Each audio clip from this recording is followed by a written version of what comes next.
कर दिया है। अब क्या? और हम तुम्हारी जमीन पर नहीं है। हमारा थाली घर न जमीन पर है और न आसमान में। न्यायालय में क्या कहोगे तुम जमींदारनी? अगर जाना ही है तो जाओ, फिर हम भी वहाँ जाकर बताएंगे कि कैसे तुमने झूठ बोलकर हम सारे गांव वालों से हमारी जमीन और घर हड़प लिए। ये सुनकर जमींदारनी अपने घर के लिए निकल जाती है और गुल्लू जमींदारनी से कहता है, अब हम क्या करेंगे मालकिन? आपके पास कोई तरकीब है? हाँ, उस हर्ष से उसकी थाली पर घर बनाने वाली छड़ी को लेना पड़ेगा। मगर हम उससे कैसे लेंगे? उसका घर तो थाली पर है। तो उसके थाली घर पर चढ़कर उसके घर से चोरी कर लेंगे। वैसे भी तुम्हारी शक्ल तो चोरों से ही मिलती है। आप ठीक कहती हैं, मेरी शक्ल चोरों से मिलती है। मगर काम आपके हैं चोरों वाले। क्या? अब कुछ नहीं मालकिन, अब मुझे माफ कर दीजिए।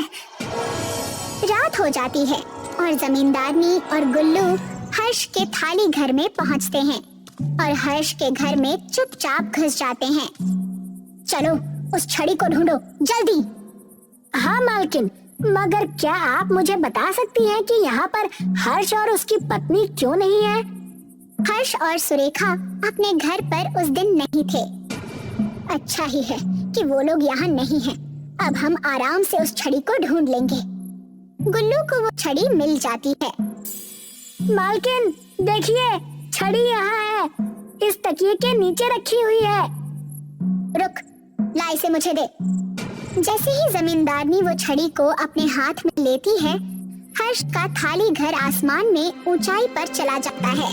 और जब जमींदारनी घर के बाहर आकर नीचे देखती है, हम इतने ऊपर कैसे आ गए? गुल्लू, क्या किया तूने? मैंने क्या किया मालकिन? जमींदारनी को तभी एक आवाज सुनाई देती है। जमींदारनी, ऊंचाई से अपनी जमीन और घरों को देखने में कैसा लग रहा है? प्रधान, तुम मुझे नीचे उतारो, मैं तुम्हारे आगे हाथ जोड़ती हूँ। मजा आ गया। अरे ओ जमींदारनी जी, जो छड़ी तुम्हारे हाथ में है वो नकली है। ये देखो, असली छड़ी मेरे हाथों में है। मैंने कुछ नहीं किया, सब ये जमींदारनी का किया धरा है। जमींदारनी, वादा करो कि तुम सबके घर और जमीन के कागज वापस करोगी, तभी तुम्हें नीचे उतारूंगी। मैं वादा करती हूँ कि मैं सारे हड़पे हुए घर, जमीन और खेत सब वापस कर दूंगी। बस मुझे नीचे उतारो। सच में?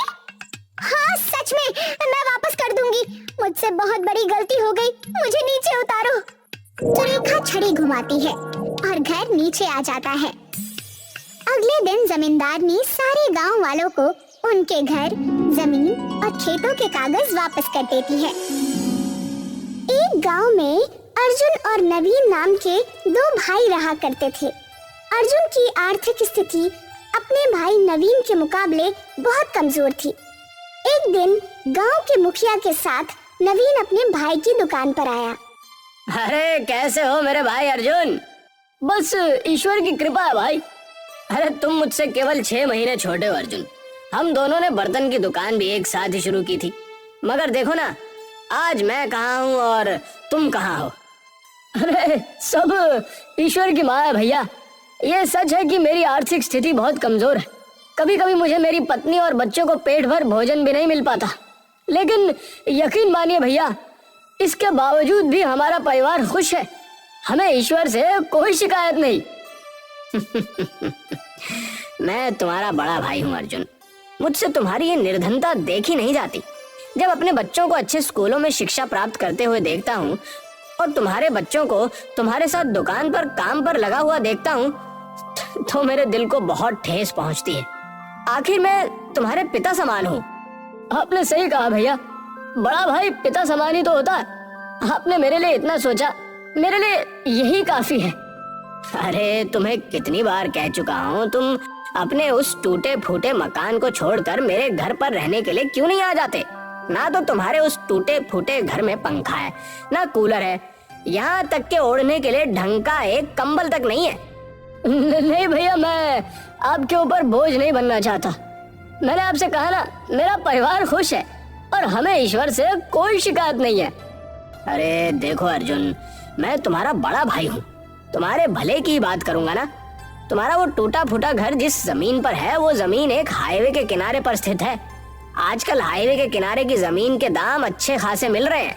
मेरी जान पहचान भी है, तुम कहो तो मैं खरीदार से बात कर लेता हूँ। तुम्हें अपने उस मकान की अच्छी कीमत भी मिल जाएगी और तुम उसके बाद एक नया व्यवसाय भी शुरू कर सकते हो और दूसरा मकान भी खरीद सकते हो।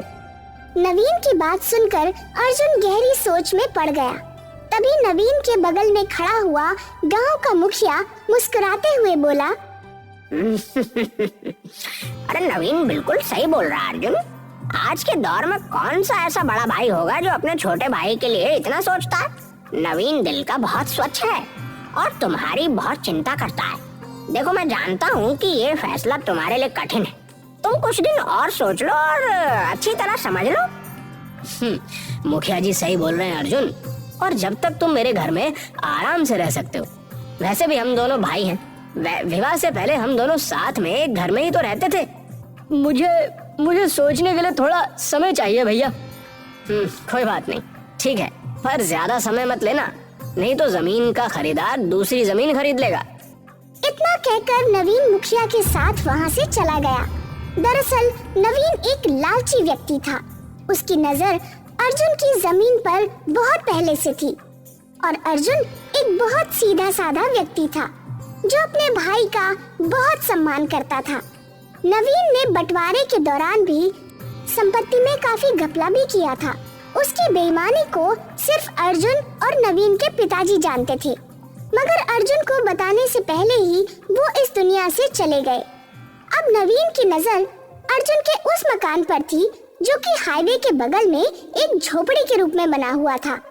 रास्ते में मुखिया नवीन से बोला, तुम्हें क्या लगता है नवीन, क्या अर्जुन तुम्हारी बात को मानेगा? मैं अपने छोटे भाई को बहुत अच्छी तरह से जानता हूँ मुखिया जी। वो एक नंबर का मूर्ख व्यक्ति है।